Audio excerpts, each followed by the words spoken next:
Senhor Presidente, senhoras e senhores deputados, este debate praticamente a chegar ao fim, a única coisa que me faz lembrar é um célebre teatro de revista onde Ivone Silva dizia que antes da noite longa do fascismo lutava e dava muitas ordens enquanto patroa.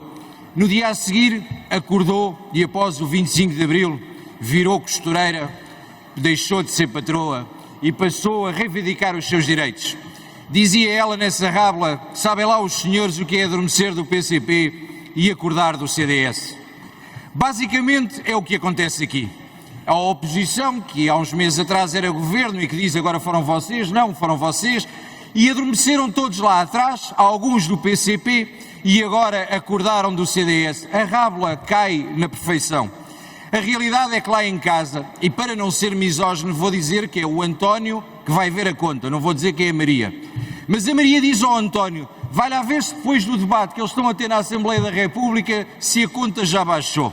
E não baixou nada. Como diria o outro, bola. E não baixou a bola porque os senhores não quiseram assumir quando tinham um excedente orçamental, quando estavam as contas certas, e os senhores que votavam a favor no mandato anterior agora dizem que é uma irresponsabilidade e que não podemos fazer nada disto. No meio destas questões, diz o governo da AD. Eu assumo que é uma posição do Partido Social Democrata e do CDS. Não sei se é da AD porque não ouvi o PPM. E, portanto, mantenho a minha dúvida em relação ao que se passa. O Estado não tem dinheiro. O Estado gera o dinheiro do contribuinte. E quando falamos de Estado, falamos do Estado Central e falamos do Estado local. E faremos então do IVA e da eletricidade para a iluminação pública, que é cobrada a 23% às autarquias locais. Que ninguém fala do processo. As câmaras municipais, cada vez mais atarracadas com as contas, cada vez mais de mão estendida ao governo, têm que pagar o IVA a 23%. Não é uma dupla tributação para o contribuinte, mas é no mínimo imoral. Porque se somos nós, enquanto contribuintes, que sustentamos o orçamento do Estado, somos também nós, enquanto contribuintes, que sustentamos o orçamento municipal. Vou-vos dar um exemplo. A Câmara Municipal de Loures, onde sou vereador, gasta anualmente 3,5 milhões de euros em iluminação pública. Cerca de 1 milhão de euros em impostos. IVA, ou seja, financia o Estado Central. Mas vamos mais longe. Chegamos ao ponto desta medida absurda fazer com que a nossa segurança esteja em causa. Porque são vários os presidentes de Câmara que, por não terem dinheiro e terem as câmaras praticamente falidas, em consequência de uma descentralização que não acompanhou com o pacote financeiro, que já lá vamos, dão ordens para desligar à noite, em diversas áreas dos municípios, a iluminação na via pública, colocando em causa a segurança e o bem-estar da população. Irresponsabilidade, irresponsabilidade, irresponsabilidade. Mas vamos então ver, porque vimos aqui falar de pobreza energética, e eu considero interessante porque parece que querem dividir o país da questão da pobreza energética e dizem porque não se consegue aquecer as casas.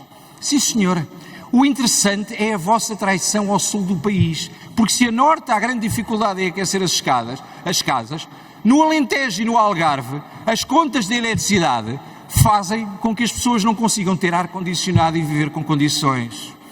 Mas vamos ver aquilo que os senhores de facto tentam alavancar ao longo deste processo. A descentralização. Mais uma vez, Olívia Patroa, Olívia Costureira. Lei 50 de 2018. Responsabilidade do Partido Socialista, que inclui que o Partido Social Democrata decidiram criar uma grande reforma administrativa, que estávamos praticamente todos de acordo.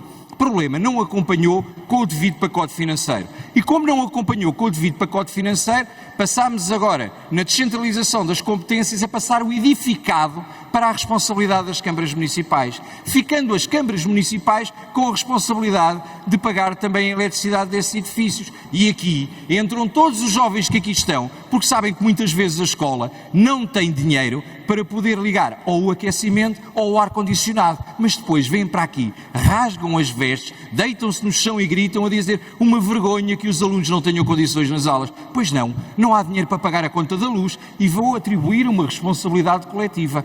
É culpa de vocês todos. Esta é a realidade, porque se é verdade que uns assinaram um memorando, é verdade que o outro não revogaram um memorando, é verdade que uns não alteraram, e depois pelo meio existem sempre aqueles que vêm com a questão dos 3 Cs. Os 3 Cs é o importante. Sabe o que é que os portugueses querem? O que os portugueses querem é casa, cama e comida, que é coisa que vocês não lhes dão, acrescentando bem-estar na sua vida. E estas questões da guerra acerca do clima, esquece por completo que temos um problema sério. Olhe, podíamos falar do encerramento da central termoelétrica de Sines, que levou ao despedimento de tanta gente, e depois assistimos durante a pandemia a Espanha, para ter os preços de energia mais baratos, a reabri-las. Portanto, meus senhores, a realidade é simples. Existem responsabilidades coletivas e as responsabilidades coletivas passam por atribuições, quando aqui vêm dizer a responsabilidade dos grandes grupos económicos. Não podem atribuir responsabilidade coletiva a todos os grupos económicos. Há uma coisa que nós podemos atribuir.